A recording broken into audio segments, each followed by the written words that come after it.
नमस्कार, आप देख रहे हैं केबीसी न्यूज़। मैं हूं अमलेश आनंद। आज पटना में एक प्रेस वार्ता आयोजित कर चुनावी बॉन्ड पर बहुत बड़ा घोटाले की बात कही गई है।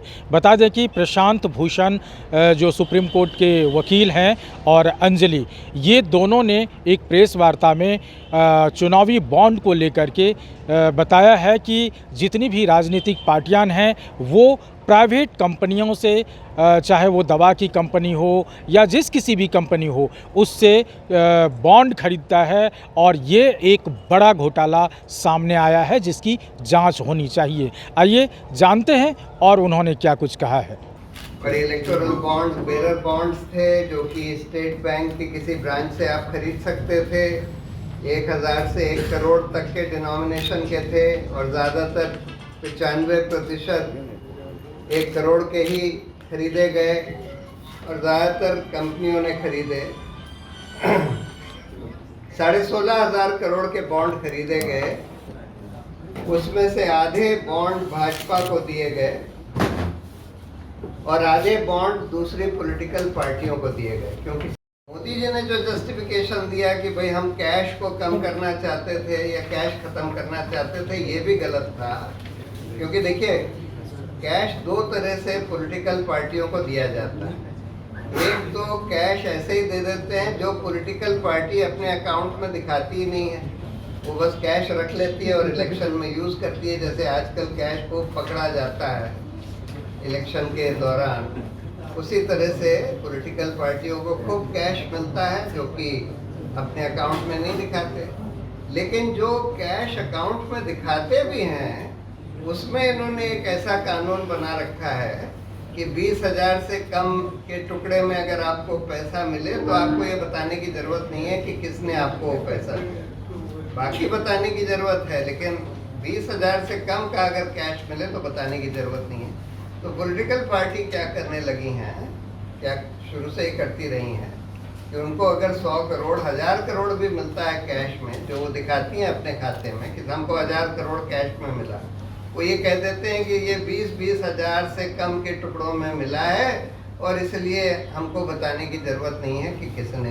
दूसरी जो बड़ी बात निकल कर आ रही है इस डेटा से, वो है एक्सटॉर्शन की वसूली की बात।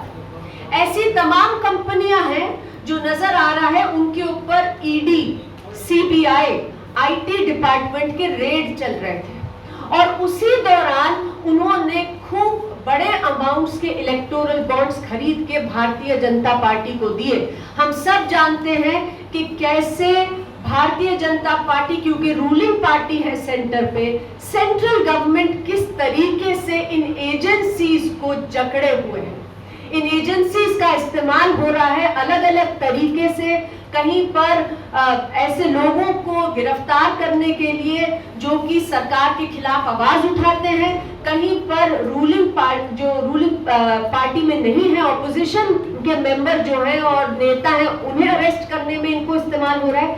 तो ये जो पूरी एजेंसीज हैं, ये जब रेड कर रही हैं, इनके रेड से बचने के लिए कहीं पर ये नजर आ रहा है कि कंपनियां जिनके ऊपर रेड चल रहे हैं, ये पैसे दे रही हैं रूलिंग पार्टी को, बीजेपी को। और इसमें 2 ही कारण हो सकते हैं। या तो इसलिए दिया जा रहा है कि कंपनियां सोच रही हैं कि हम भी वॉशिंग मशीन में चले जाएं, हम पैसे दे दें और हमारे ऊपर जो केसेस चल रहे हैं वो ठंडे बक्से में चले जाएं या बंद हो जाएं। और या फिर इन एजेंसीज का इस्तेमाल किया जा रहा है सेंट्रल गवर्नमेंट में जो रूलिंग पार्टी है उसके द्वारा पैसे निकालवाने के लिए इन कंपनियों से। क्योंकि सुप्रीम कोर्ट ने इलेक्टोरल बॉन्ड्स को जो गैर संवैधानिक घोषित किया है, वो इसी बिना पर किया है कि लोगों के और वोटर्स के सूचना के अधिकार को खत्म करता है ये इलेक्टोरल बॉन्ड्स की जो पूरी स्कीम है। आश्चर्य की बात यह है कि इतने क्लियर संविधान पीठ, कॉन्स्टिट्यूशन बेंच के फैसले के बाद भी हमारे प्रधानमंत्री, गृह मंत्री और तमाम मंत्रीगण जो हैं वो आकर आज ये बात बार बार दोहरा रहे हैं कि इलेक्टोरल बॉन्ड की स्कीम तो बहुत अच्छी स्कीम थी। आज भी प्रधानमंत्री कह रहे हैं कि ये स्कीम जो है ये सक्सेस स्टोरी थी, क्योंकि अगर ये स्कीम नहीं होती तो लोग जान नहीं पाते कि किस कंपनी ने किसको पैसा दिया, किस पॉलिटिकल पार्टी को। अब इसमें हमें याद रखने की जरूरत है कि ये स्कीम की देन नहीं है, ये सरकार की देन नहीं थी। ये स्कीम तो ऐसी स्कीम थी जिससे कि पूरी तरह से गोपनीय तरह से कितना भी पैसा कोई भी पॉलिटिकल पार्टी को दे दे, इलेक्टोरल बॉन्ड्स के जरिए से किसी को मालूम ही नहीं पड़ना था कि किसने पैसे दिए।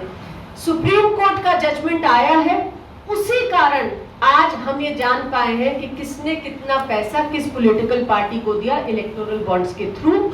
और हम सभी ने देखा कि इस जजमेंट के बावजूद कैसे एसबीआई ने कोशिश की कि इलेक्टोरल बॉन्ड्स का डेटा 3 हफ्ते में ना देकर 4 महीने और बाद दिया जाए जब चुनाव खत्म हो जाएंगे।